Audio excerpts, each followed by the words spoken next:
see you guys are here. So I'm going to start with some questions at the beginning, some comments at the beginning, and then go to some questions afterwards. So to begin, on July 31st, Secretary Rubio announced U.S. sanctions against Brazilian Supreme Court Justice Alexandre de Moraes, who used his position to authorize arbitrary pre-trial detentions and undermine freedom of expression. Moraes abused his authority by engaging in a targeted and politically motivated effort to silence political critics through the issuance of secret orders, compelling online platforms, including U.S. social media companies, to ban individuals for posting protected speech. As Secretary Rubio stated on X, our actions are a warning to those who are trampling on the fundamental rights of their citizens, and judicial robes cannot protect you. Turning to the Indo-Pacific, the White House announced that the United States has reached a full and complete trade deal with the Republic of Korea.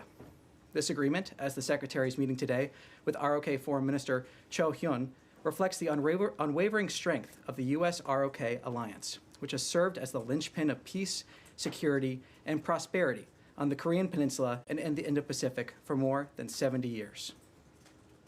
Meanwhile, on Capitol Hill, the State Department reported to Congress that the Palestine Liberation Organization, the PLO, and Palestinian Authority, PA, are not in compliance with their commitments under the PLO Commitments Compliance Act of 1989 and the Middle East Peace Commitments Act of 2002. In response, the United States is imposing sanctions that deny visas to PLO members and PA officials in accordance with Section 604A1 of the Middle East Peace Commitments Act. These actions reflect our national security interests and our commitment to holding the PLO and PA accountable for undermining the prospects for peace. On the humanitarian front, the United States is providing $52 million to the World Food Program to deliver emergency food assistance from American farmers and producers to people in need in the Democratic Republic of Congo, Ethiopia, Haiti, and Djibouti. Under this new award, WFP will distribute 12,702 metric tons of food, yellow split peas, rice, vegetable oil, and Super Cereal Plus from our pre-positioning warehouses in Houston and Djibouti to support than 1.9 million vulnerable people. The United States is the largest donor of humanitarian food assistance globally, and the department continues to call on other donors to provide additional contributions to address global humanitarian needs. And before I turn it over to questions, I want to introduce our front row as spokesperson Bruce started last Tuesday, continuing the pattern here today. We have the Kyiv Post, Tehran, June Afrique, the Africa Report, News Nation, Bloomberg, SBT Brazil, and NHK. So with that, I'll turn it over to some questions. Thank you, Tommy. On the sanctions on the Brazilian Supreme Court judge just mentioned, what is the State Department position to the main reason that led to the sanction announced by the Department of Treasury? What did the U.S. find as the main threat?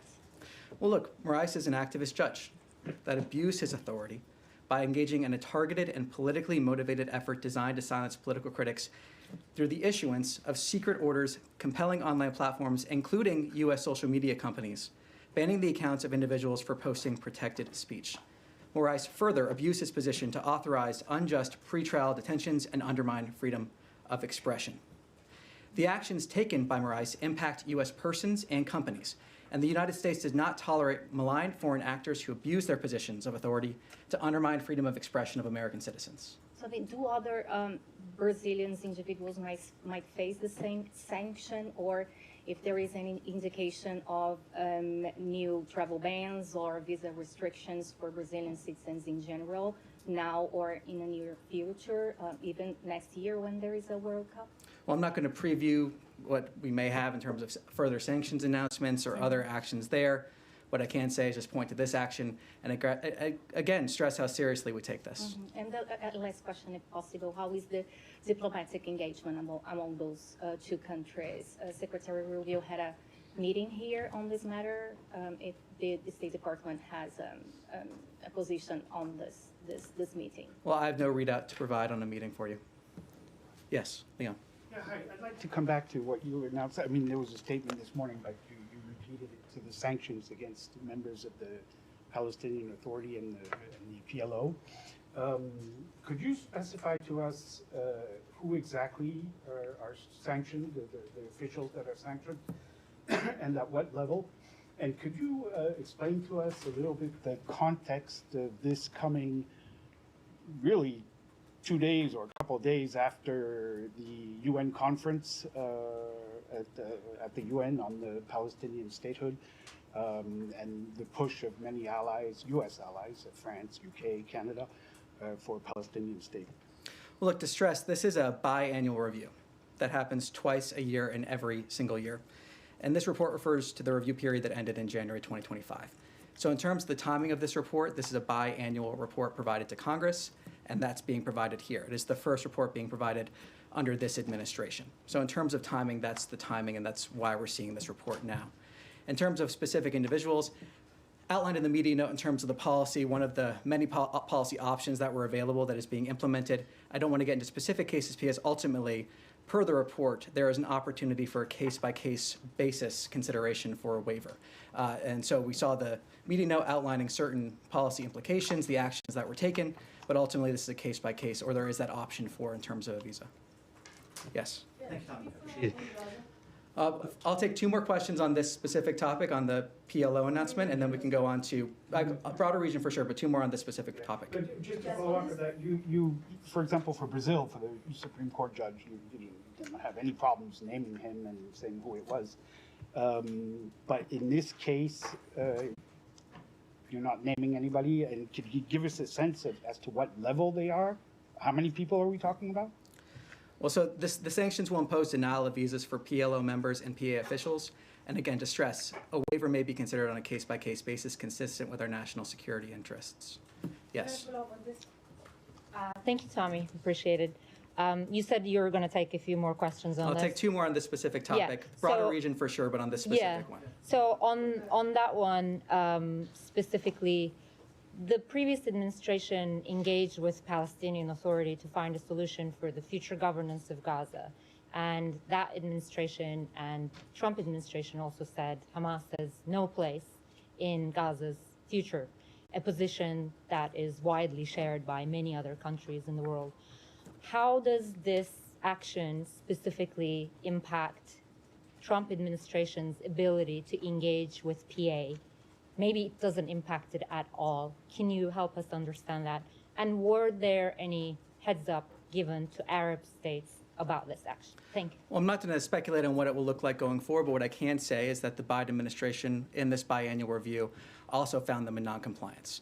They chose not to take certain actions. This is the first report of this biannual review that is under this current administration.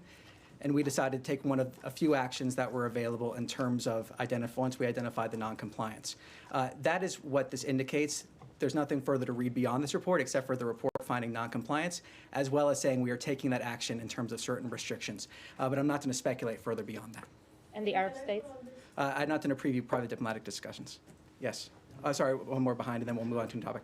Thank you, Tommy. Two things.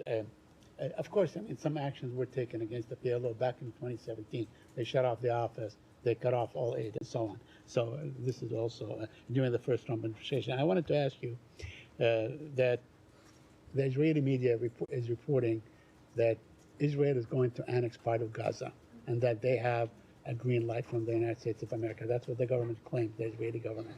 And that is at a time when the envoy, Steve Witkoff, is meeting with the Israeli government, meeting with Netanyahu, what has been described as a very decisive meeting. Do you have anything to elaborate on this? Can you share with us what is he discussing? Is it going to be, are parts of Gaza going to be annexed? Well, what I can say is what my colleague Caroline just spoke to. She spoke with the special envoy this morning. She outlined just a few minutes ago what the point of the meetings were, addressing the humanitarian issue, that the situation that we are seeing, addressing next steps for Gaza. I have nothing further to add for her comments, but it is a clear indication that this administration is determined to getting as much aid as possible into Gaza without it being looted by Hamas. But does this administration look favorably at annexing parts of Gaza? Well, like what we're focused on now is trying to address this conflict. We're trying to end this conflict. We are trying to get as much food into Gaza as possible. I'm not going to speculate or preview where these discussions may go. What I can say is what we've been focused on doing, what Caroline described just a few minutes ago, what we've been talking about here from this podium for many, many months. Ending this conflict, getting as much food into Gaza as possible where it is not being looted by Hamas. Okay. Yes. Two questions, and thank you, Tommy. I appreciate it. Kelly Meyer with News Nation. One on Gaza and one on Ukraine, if I may. So with Gaza, I wanted to ask what's the expected outcome from this visit from Special Envoy Steve Witkoff, as well as Ambassador Huckabee? Is this to push both sides to break through this jam and get through these negotiations? And will this potentially upset Israel, who has said that there is no real starvation happening in Gaza? Well, what my colleague Caroline said, and to reiterate here, it shows that President Trump has a humanitarian heart, that he wants to get as much food into Gaza as possible without it being looted by Hamas. The president also truthed earlier today, saying the fastest way to address the humanitarian crisis in Gaza is for Hamas to surrender and release the hostages. They have refused to do so. We've also seen the secretary speak earlier today about how there was a ceasefire in principle with an agreement, and then Hamas came and rejected the deal. That is the lack of good faith we are seeing from Hamas when it comes to these conversations. So ultimately, what this shows is that President Trump wants to get as much aid into Gaza without it being looted by Hamas as possible. That is a commitment we've had, and that's what this is showing. And just on Ukraine quickly, there's the talk about getting, European allies to pay into this fund in the Treasury Department, and then we would then send the weapons on to Ukraine. Do you have a sense of just how exactly you're going to make sure that these European allies do pay into this fund, and do you have a sense of how many so far have agreed to this? Well, I'm not going to comment on pending congressional action or refer you to Congress on that, but what I can say is talk about the NATO weapons deal that was talked about by the president. The fact that we have an agreement with NATO in order for them to buy weapons in which they can then send to other countries if they so choose. And I think this is part of an America First foreign policy and the burden sharing that we've seen pushed by President Trump and Secretary Rubio. The idea that we have other countries stepping up that makes stronger alliances, that makes partnerships stronger, while at the same time helping the American people, revitalizing certain industries, increasing the amount of purchases that we're seeing. So we're seeing that impetus from this administration. We're seeing the effort to make the NATO alliance stronger. We're seeing that NATO weapons deal also being implemented. So we're seeing that effort here to put America first. But when we do that, address these challenges in a way that we have our allies and partners also stepping up. Yes. If I may, the secretary in an interview this morning revealed that the U.S. engaged with, quote, Putin's top people, unquote, earlier this week, and they didn't pan out. Can you please enlighten us who met with whom? We know the secretary was in the building. He didn't travel. We know that Russian ambassador was in the building yesterday. Beyond that, there is no public record of any Russia-U.S. engagement. Well, I have nothing to read out for you from here. Were Ukrainians involved? Again, I have nothing to preview from here. And I know you have heard this from me before, that Kiev is under attack, and last night we had unprecedented, again, attack on civilians. Timing of it is, eye-popping. Any reaction? Well, we have been clear, the president's been clear, and so has the secretary, about how we view recent actions from Russia. We've seen the president discuss the new timeline that he has in place in terms of actions he may take regarding Russia, secondary sanctions or other items. So what we are seeing here, or tariffs, and other items. What we are seeing here, again, is a clear indication and transparency from this administration about how we view these recent actions. The fact that we have tried, in good faith, to approach these discussions to encourage both parties to come to the table. We have seen that happen, which is a credit to the leadership of this administration, but also the fact, as the president said, we need to see action, not words. And so the president's been very clear on that. He's been very consistent, and he's spoken on this very publicly in recent days. Thank you, Tom. If I may, one more topic on Moldova, please. Moldova president yesterday, she revealed that her country is under attack by Russia. There's disinformation campaign going on prior to the election. Your allies in Romania also confirmed that. Is this something that you guys are concerned about? Is there anything you can do to stop this? Well, let me take that back and see if we can get you more details on that question. Excellent. Okay, yes. Thanks, Tommy.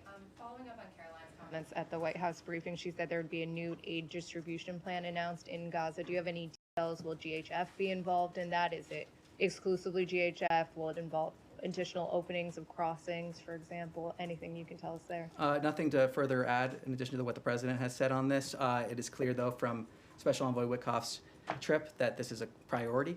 We are working on this. We're trying to get as much aid as possible. We've seen the 100 million meals, of course, almost that number, being delivered by GHF. But the president wants to get as much aid as possible into Gaza without it being looted by Hamas. And then if I could follow up, the administration lifted sanctions on extremist Israeli settlers earlier this year. Is there any consideration of putting those sanctions back on, given there has been no change in behavior by these settlers and they have in fact killed more people in the months since? So I'm not going to preview what actions we may take here from the United States government. What I can say is that this issue, as Caroline described, was raised by the president to the Israeli government. The ambassadors also talked about the fact that he has raised this issue with the Israeli government.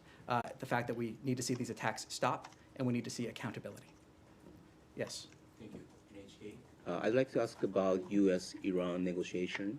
Iranian Foreign Minister Alaguchi told Financial Times that U.S. must agree on compensation before nuclear negotiation, since U.S. attacked Iran's nuclear sites. Do you have any comment on that? Well, what I can say is that any demands for financial compensation from the United States to the Iranian regime are ridiculous.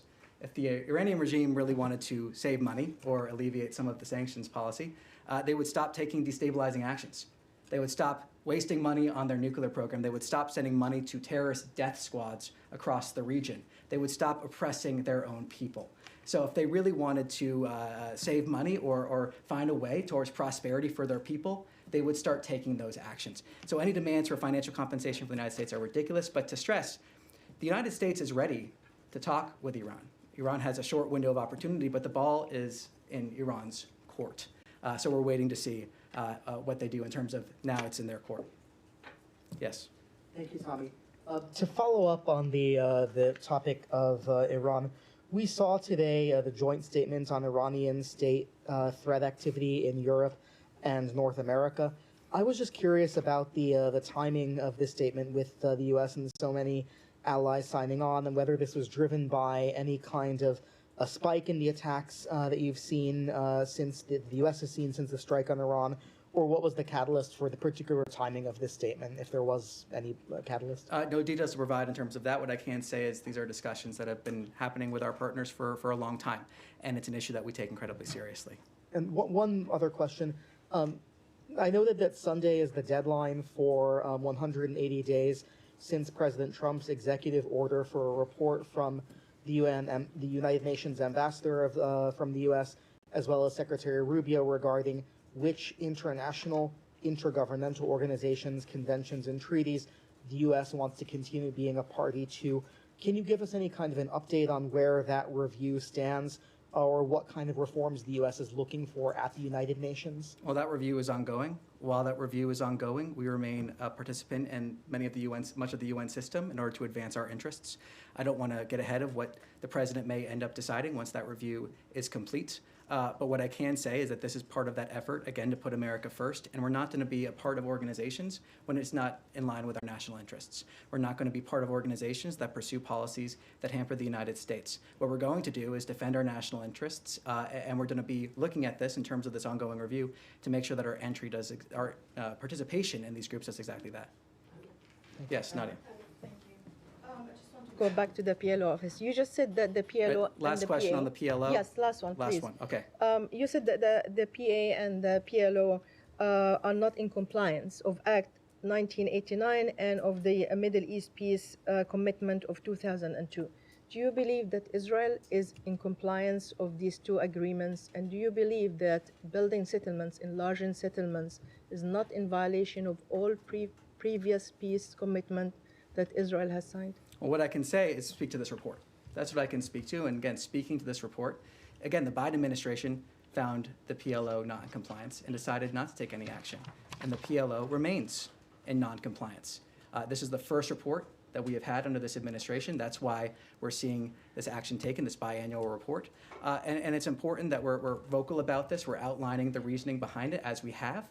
And it's an important issue here. We're identifying this non-compliance and choosing to take action. Okay. Yes. Thank you, Tommy. Caroline Levitt addressed this a bit. President Trump posted earlier today that the Canadian recognition of a Palestinian state could affect a trade deal between the two countries.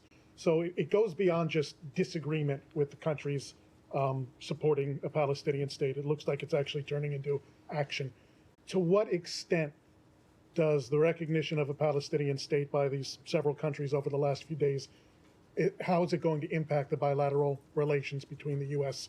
and those countries? Well, the president's comments speak for themselves, though he also spoke about how, in terms of these recognition that it is helping Hamas, the secretary also spoke to this. It could be seen as a reward for Hamas in many ways. We actually saw on the day that Hamas rejected, as the secretary described today, rejected the ceasefire deal was the same day that France announced their recognition. So we are seeing, as the president's described, that this could be seen as a reward for Hamas. And in many ways, as the secretary also said, this could hurt the process of peace. Because of these timelines they've set there, Hamas has been the one blocking reaching a ceasefire. Hamas has been the one blocking peace. And now we have these timelines set that could actually lead to a reward for Hamas if they continue in this behavior. So that's what we're seeing here. The president and secretary have talked about this. I have nothing further to add to the president's comments in terms of a trade talks with Canada. Yes. Yeah, thank you. I wanted to shift to another conflict in Sudan, the worst humanitarian catastrophe in the world, and the U.S. role there, engagement. A Quad meeting had been expected yesterday with the Saudi, UAE, and Egyptian foreign ministers here in the building, and it didn't happen. Wondering if you could tell us about the reasons for the postponement, whether there's a date, perhaps around UNGA, for a replacement meeting, and whether that's a setback at all, that this has had to be postponed. Well, no date was set in terms of a Quad meeting here, in terms of your first question. And we look forward to bringing the Quad together in the near future. We hope to set that date soon. But in terms of your last question, we continue to coordinate on our collective engagement. We continue to coordinate in terms of pursuing outcomes. That dialogue continues, and we are committed to supporting that dialogue that leads to peace and ends the suffering of the Sudanese people. Can you clarify the U.S. position on the Sudanese armed forces and their future in a post-war transitional government? Because that seems to be a sticking point for a lot of the external actors. You know, I think Egypt in particular wants to see a role for them. Can you clarify what the U.S. position is? That a non-starter for you? Well, I don't want to get into the details of dynamic diplomatic conversations. We think the best path to peace and stability is an immediate and durable cessation of hostilities. And we are in communication with as many partners, the Quad being one of them, but not limited just to the Quad, in order to try to accomplish that end. Okay. Yes. Can I follow up on what Alex raised in this call with Russian officials? Why wasn't there a readout provided of it? Is it because the secretary was acting in his capacity as a national security advisor? Again, I have nothing to preview in terms of that topic. But you're not denying that those calls happened, just that you're not going to provide an insight into Well, again, the I have nothing to substance of offer in terms of those conversations here. But the secretary wasn't inaccurately referring to a call or anything in this interview that he had with Fox News. No, I mean, the secretary's comments speak for themselves. I just have no additional readout to provide here for you. Okay, can I ask on a separate topic where conversations stand with the Chinese on the 2 Americans who have been subject to exit bans there? Are you getting all of the access and clarity on their circumstances that you need? Well, I refer you to Spokesperson Tammy Bruce's comments on this. I have nothing further to add. Let me take that question back, though, see if we can get a more robust update for you. Okay, and Do you have one more? well, I was going to ask if you also have on Special Envoys Witkoff's travel and whether there's any update on these alternative options for helping hostages that was referenced in his statement last week. Is there an actual plan that is being operationalized? Does it coincide with his travel there now? Well, I wouldn't speak to sensitive discussions of that nature if there was a plan or if there wasn't a plan in place, given how important these discussions are. What I can say, as Caroline said again, is that he is having meetings there discussing next steps for the situation in Gaza. Amongst the things discussed is the humanitarian situation, getting as much food in as possible. Well, also the importance of releasing the hostages, of course. That remains a priority. As the Special Envoy said, the President talks about, Caroline talks about, making sure we release those hostages and bring them home. Yes. Thank you, Secretary Rubio have a first meeting with the South Korean Foreign Minister today. What topic will be discussed in this meeting?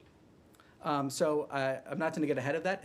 If I'm correct, this is actually happening right now. So I want to get ahead of conversations that are happening currently. What I can say, taking a step back, as I mentioned in my topper, the fact that our alliance with the ROK is the linchpin of peace in the region, and we are seeing a large amount of high engagement between the United States and the ROK. We saw that when the Secretary went to Malaysia. We've seen that since then. We see this complete and total trade agreement that the president announced.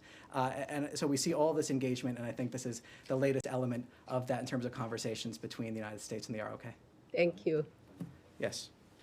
With regard to the sanctions, could you just clarify on the PLO and PA? Could you just clarify that this is not in retaliation for or related to or an effort to hinder the PA's cooperation with France, Britain, Canada, and the Gulf states who have said that they intend to recognize Palestinian statehood in September? And the second one, when should we expect the biannual compliance report on Israel's compliance? I assume that's the same time schedule as the Palestinian assessment? Well, I'll say on this one, and I'll refer to my earlier answer in terms of the fact that this is biannual review. This has been therefore in process. The review period ended in January 2025. Yes. Yes. Sorry, but you didn't answer the first one. Or say, so does that mean the Israel one is complete and the U.S. found no violations? Well, what I can speak to is this report here. That's what I can speak to. And again, the fact that the Biden administration found compliance, chose not to take any actions, non-compliance, chose not to take actions. We also found non-compliance and chose to take action. But, and yes. on the, it's not in retaliation, these sanctions, they have nothing to do with the just statehood. this question, this is part of a biannual review. Yes. Are you concerned about the degree of global diplomatic isolation for the US on its entire position relating to the future of the Israeli-Palestinian conflict? I reject that premise that we are isolated. I think we are showing through the fact that we have conversations all the time with our allies and partners, the many agreements that are being signed, the fact that we have many different initiatives that are bearing out here because of President Trump's leadership. We're seeing this across the board in Europe. We're seeing it in the Middle East. We're seeing it in the Asia. We're seeing that in the Indo-Pacific. Again and again, agreements being signed, conversations happening because of the leadership of President Trump. And also the fact, as my colleague Caroline talked about, all of the different peace agreements that President Trump has helped broker since he's been in office. So I reject the concept of any sort of isolation here in terms of the United States. I think it's just the opposite, while of course putting America first. But can you, I mean, is there a single country you can name that publicly supports the GHF? Well, look, what I can say is that we do, and I can say we're committed to getting as many meals as possible into Gaza without it being looted by Hamas. The president also spoke to the fact that he's looking for new efforts to do just that. He spoke about that when he was in Europe. So what I can say and speak to is our commitment, and what I can say and speak to is the many different conversations, agreements, progress we are making with allies and partners around the world. And just finally, just to add to that, what is the US's policy for a long-term viable peace between Israelis and Palestinians?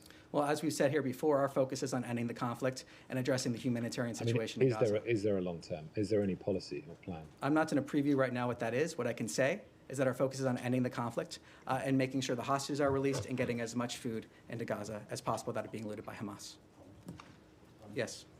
Thank you, Tommy. I just want to go back to following one of Said's questions regarding reports in Israeli media. 3 days ago, I'll try to be specific. Haaretz reported that Israeli officials briefed Secretary Rubio in their plan to annex parts of Gaza Strip, and they received an approval from the Trump administration. Do you have a comment? I addressed this question earlier. Free to my comments there. Yes. Question about the Ukrainian war. U.S. President Donald Trump cut the deadline for a ceasefire deal with Vladimir Putin from 50 days to 10 days, warning of strong sanctions if no action is taken. Sorry, could you speak up just a little bit? I'm having trouble hearing sorry. you. U.S. President Donald Trump cut the deadline for a ceasefire deal with Vladimir Putin from 50 days to 10 days, warning of strong sanctions if no action is taken. But at the same time, we see Russia continues to capture new towns and villages almost every day, and this raises doubts about Russia's real intention. Do you think this move can lead to real peace talks, or is it just a political pressure? And what could be the consequences if Russia keeps expanding its attacks while ignoring the ceasefire deadline? Thank you. Well, I'm not going to preview what the president may decide. He's been clear in terms of the broad considerations he's making. He's also been clear on the timeline that he has. What I can say in terms of our transparency on how we view Russia's actions, that remains. I discussed them earlier here. The president has been clear on that. The secretary has also been clear, talking about what we've seen, the fact that we need to see actions, not words, and when it comes to this. The president talking about that itself when he was talking about moving the deadline, moving it forward. So ultimately, our hope is that we can get the sides to the table, that they can have conversations towards a ceasefire, that there can be conversations that lead to a long and enduring peace. Our fundamental, our driving principle here is to end the bloodshed. That remains, that continues. That's why we've seen the engagement we have seen. That's why we've seen the actions we have seen. That remains our policy. That remains our effort to try to end this conflict. Yes? Thank you.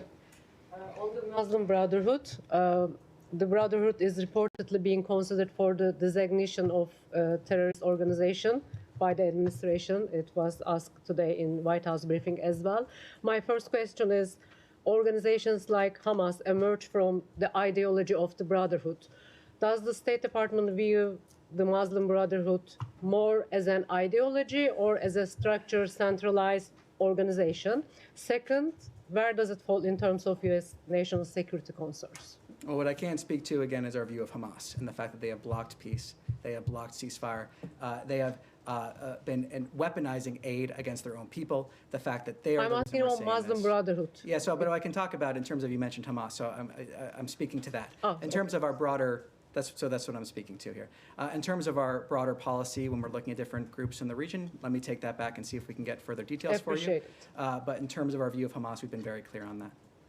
Yes? I wanted to follow up on a question you took back on Tuesday from my colleague. Do you have an update on what the plan is for the millions of dollars of contraceptives that are currently sitting in a warehouse in Belgium that were meant to be distributed to lower income countries under USAID? So we're still in the process here in terms of determining the way forward. What I can say again, and to clarify, we're not talking about PEPFAR products. We're not talking about contraceptives in terms of condoms. We're talking about select products that were purchased under the previous administration that could potentially be abortifacients under the Kemp-Kasten Amendment, and as well could potentially violate Mexico City. So we are in the process now of determining that pathway forward. When we have an update, we will provide it. Lebanon? Yes, sir. Thank you. Thank you. UNIFIL's mandate in southern Lebanon will end in a few weeks, in fact, by the end of August. So my question is whether the United States is going to support the renewal of the mandate of UNIFIL, and what do you expect regarding from the Lebanese government regarding the disarming from Hezbollah?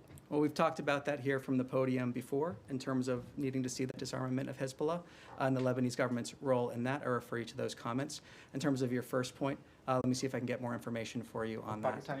Yes. Yeah, thank you, Tommy. A question on Europe. So we saw the trade deals of 50%, and I'm reading an article from the Italian Corriere della Sera that says that the Italian Foreign Minister Tajani said that Europe couldn't do better than 50%, and that somehow they have to work on this number.